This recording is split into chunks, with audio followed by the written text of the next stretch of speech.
Chapter 1. Frozen. It was all a blur, and first there were only colours, then lines. Slowly through the haze of Stella's gaze, the room eventually took shape.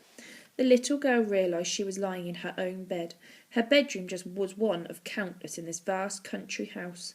To her right side stood her wardrobe. On her left sat a tiny dressing table, framed by a tall window. Stella knew her bedroom as well as she knew her own face. Saxby Hall had always been her home, but somehow at this moment everything seemed strange. Outside there was not a sound. The house had never been this quiet before. All was silent.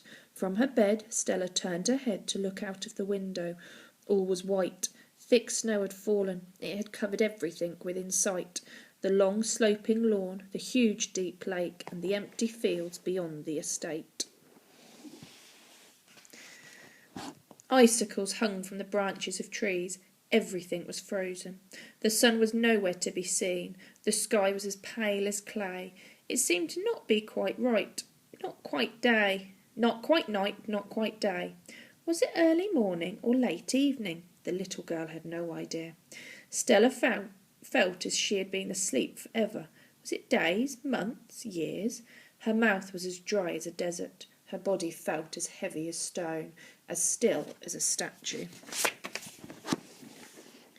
For a moment the little girl thought she might still be asleep and dreaming she was awake in her bedroom. Stella had experienced that dream before, and it was frightening because, try as she might, she couldn't move. Was this the same nightmare again, or something more sinister?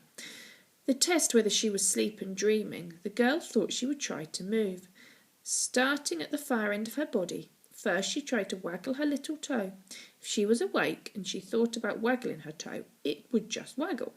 But try as she might, it wouldn't waggle, or wiggle, or even woggle.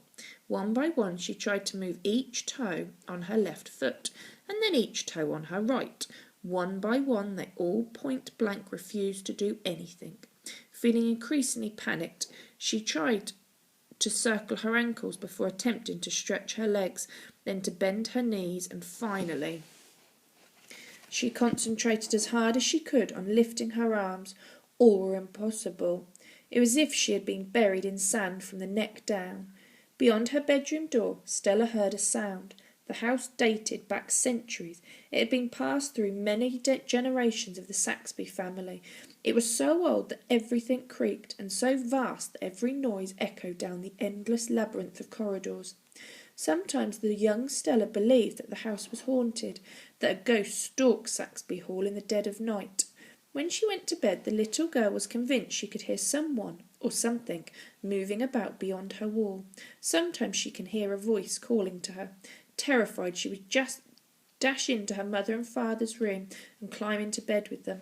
Her mother and father would hold Stella tight and tell her she was not to worry her pretty little head. All those strange noises were just the clatter of pipes and the creaking of floorboards. Stella was not so sure. Her eyes darted over to the huge oak-panelled door of her bedroom. At waist height there was a keyhole, though she never locked the door and didn't even know where the key was. Most likely it had been lost 100 years ago by some great-great-great-grandparent, one of those Saxby lords or ladies whose paintings were hung every few paces along the corridors, captured forever, unsmiling in oils. The keyhole flickered light to dark.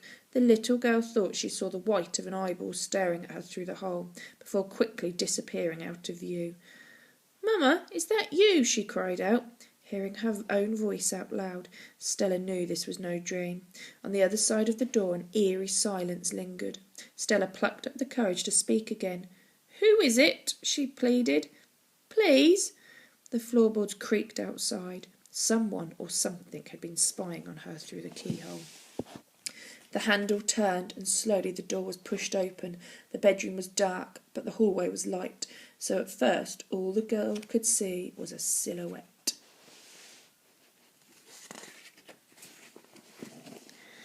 It was the outline of someone as wide as they were tall. Even though they were extremely wide, they still weren't particularly tall. The figure was wearing a tailored jacket and +4s, those long billowy shorts that golfers sometimes wear. A deerstalker hat adorned the figure's head, with the ear flaps unflatteringly down.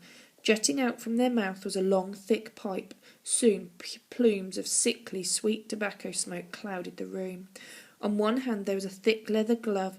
Perched on the glove was the unmistakable outline of an owl. Stella knew instantly who this person was. It was her awful Aunt Alberta. "Well, you have finally woken up, child," said Aunt Alberta. The woman's voice was rich and deep, like a boozy cake. She stepped out of the doorway and into her niece's bedroom, her large brown steel toe-cap boots clumping on the floorboards. Now in the half-light, Stella could make out the heavy tweed of her suit and the long, sharp talons of...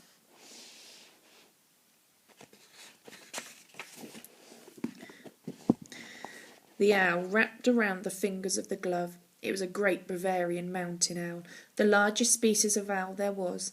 In the villages of Bavaria, these owls were known by the locals as flying bears, on account of their startling size. The owl's name was Wagner. It was an unusual name for an unusual pet, but then Aunt Alberta was a highly unusual person. "How long have you been asleep, please, Auntie?" asked Stella. How long have I been asleep, Auntie?" asked Stella. Aunt Alberta took a long suck on her pipe and smiled. "Oh, just a few months, child."